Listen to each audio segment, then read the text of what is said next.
Financial aid letters can be a real challenge to deal with because sometimes they're a lot clearer than others, but of course, you won't really know which is which until you start receiving them. However, let's see if we can take a peek at a couple that we've got from my company that students have shared with us that we can use as a little bit of an example to show you what you're in for. So let's look at this first one from Cal Poly.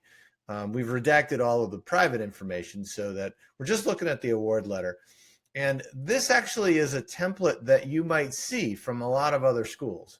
There are a lot of schools that don't use this template, but it's a recommended template from the federal government. And it organizes the award letter into some really important categories. So first you'll see that it spells out what this school's cost of attendance is. So you'll see the tuition and fees, housing and meals, books, transportation, other educational costs. Those obviously are going to vary by student, but it all comes together to get us to a total cost of attendance. Then the next section of the letter has a grants and scholarships. This is money you don't have to pay back. This particular student didn't get anything, but that's not the point. The point is that you see that it's organized in this way. So all of that money is in one category. And then it tells you then what your net cost is going to be. And that is the cost of attendance minus the grants and scholarships. All right. So now the other parts that get a little bit hairy in other letters, but it's pretty clear in this one, that you might qualify for work study. Again, this student doesn't qualify for any, but work study is a federal program where if you're below a certain income threshold, then the school will offer you a job, and that money comes from the federal government, not from that school.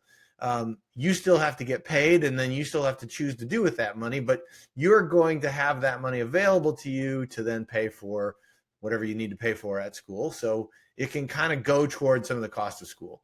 And then, of course, there's loans down at the bottom here, and there's a bunch of different kinds of loans. There's Perkins loans, there's direct subsidized, direct unsubsidized. Those used to be called Stafford loans.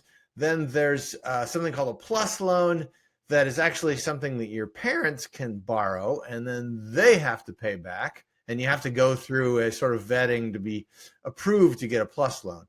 But all of those things in this award letter are put down here at the bottom and separated out. So you still have a sense that these things are in a different place than grants and scholarships, for example. All right, now, so let's look at what a different kind of letter looks like. And it gets a little bit funky. So this is a letter from another school, Colorado School of Mines.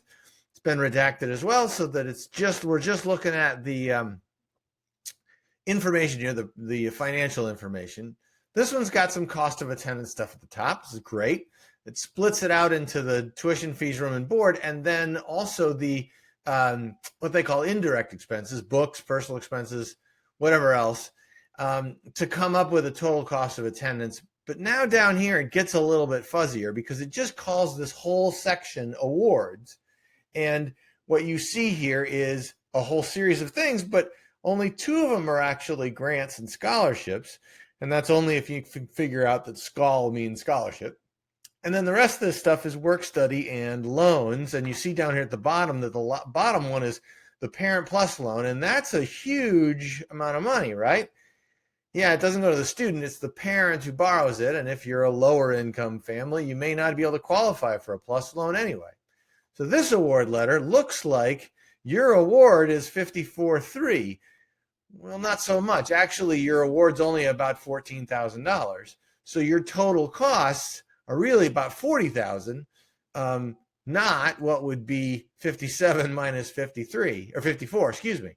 So you really do have a wide range of different kind of award letters, and you really have to pay attention to see what the details are and be able to parse out loans, work study, grants and scholarships, and really get a sense of how this plays out to know what your actual price is going to be.